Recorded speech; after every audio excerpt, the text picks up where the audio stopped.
Hi, welcome. My name is Dale McCluskey, and on this video, I want to take just a couple minutes to talk about the issue of using a muzzle on a dog. And the question is often, how long should a muzzle stay on a dog? Now, here within this relational system, it's all about change. Whereas oftentimes, what happens, owners will use a muzzle, but never get to a point of change because it just becomes about management, about controlling a bad situation and just avoiding situations, and the muzzle is like always on that dog.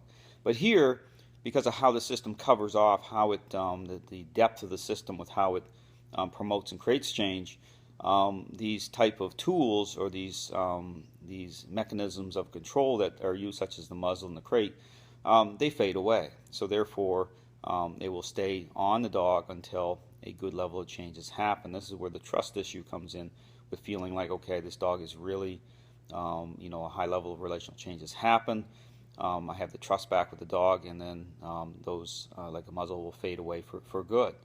But also at the same time, it's also if you're looking for indicators to know when, say, the muzzle will fade away. What happens is the dog will begin to accept the muzzle. It's like when you open the crate up, they just come right into the muzzle and almost like want to put it on themselves. They are accepting the muzzle, not trying to use their paw to take it off. They're not trying to shake it off. They're not trying to get, if they're out in the grass, trying to rub it off. There's indicators to show that no, this muzzle needs to stay on. The dog is resisting control because, again, it's connected to the owner that way.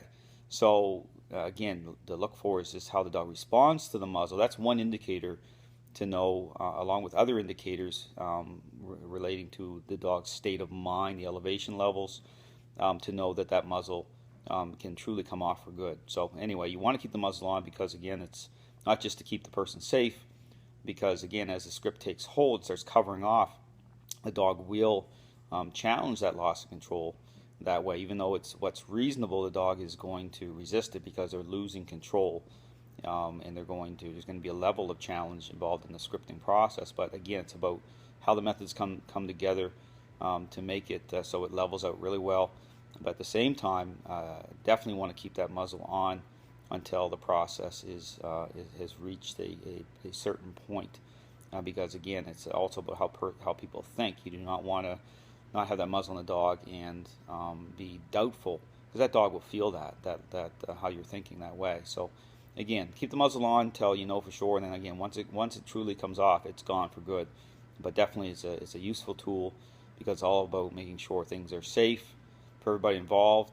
But again, in this system, it's not just about managing a problem, controlling a problem. It's about changing. So it's a different context with how tools are used in the system of training. It's all about giving hope to that owner so they truly can move beyond those tools, and they fade away for good. Thanks for watching.